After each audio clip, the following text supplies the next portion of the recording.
मैं अधिवक्ता हरीश भाटिया, शिक्षक एवं सलाहकार। आपका स्वागत है लायन सॉल्यूशन में। हमारे देश में विक्रेता पर विश्वास करके क्रय करने की परंपरा बहुत पुरानी है, क्योंकि विक्रेता हमारा परिचित होता है, गांव का होता है, शहर का होता है, मोहल्ले का होता है, आसपास घर के आसपास का ही होता है। और इसी कारण हम बिना किसी भी बात की चिंता किए वहां से वस्तु एवं सेवा क्रय करते हैं। किंतु कई बार ऐसा होता है कि हम पूरा मूल्य चुकाने के बाद भी सेवा वस्तु में क्षति होती है। उस क्षतिपूर्ति के लिए हम किसी को जिम्मेदार नहीं मानते हुए उसको चुपचाप सहन करते हैं।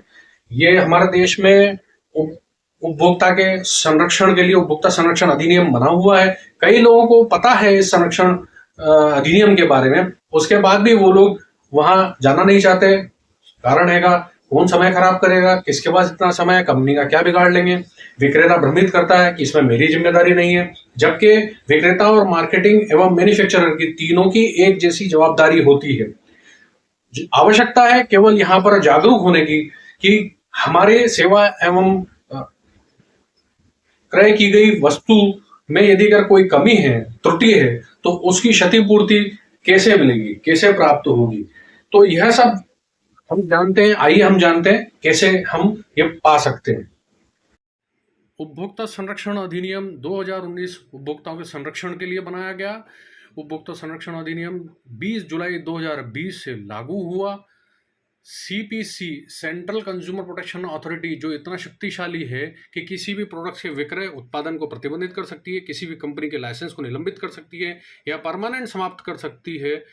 इसकी शक्तियां अधिक हैं जो संरक्षण के लिए हैं। कंज्यूमर कोर्ट जहां पर उपभोक्ता अपनी शिकायत दर्ज करवा सकता है।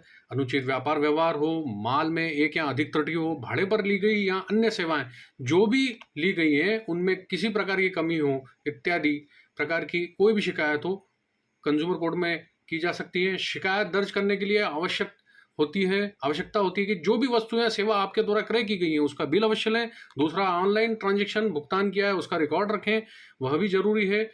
यदि उपभोक्ता है तो ही आप शिकायत दर्ज कर सकते हैं कंज्यूमर कोर्ट में, क्योंकि कंज्यूमर होने के लिए क्रेता होना आवश्यक है। यदि अगर आप कोई वस्तु या सेवा विक्रय करने के लिए लेते हैं तो आप कंज्यूमर नहीं माने जाते हैं। भुगतान किसी भी रूप में मान्य होगा, चाहे वो नगद हो, उधार हो, आंशिक भुगतान हो, चेक से किया गया हो, मान्य होता है। उपभोक्ता का क्षेत्र विस्तार काफ़ी है। वस्तुएं जो आप खरीदते हैं वो तो है ही सही, प्रतिफल स्वरूप जो आप सेवाएं लेते हैं जैसे परिवहन सेवाएं, कुरियर सेवाएं, टेलीफोन सेवाएं, बीमा सेवाएं, शिक्षा सेवाएं, हॉस्पिटल सेवा इत्यादि वो सभी इसमें मानी जाती हैं। इसका विस्तार हुआ है। ऑनलाइन पोर्टल पर भी जो सभी नियम लागू होते हैं जो यहाँ लागू होंगे वही उस पर होंगे।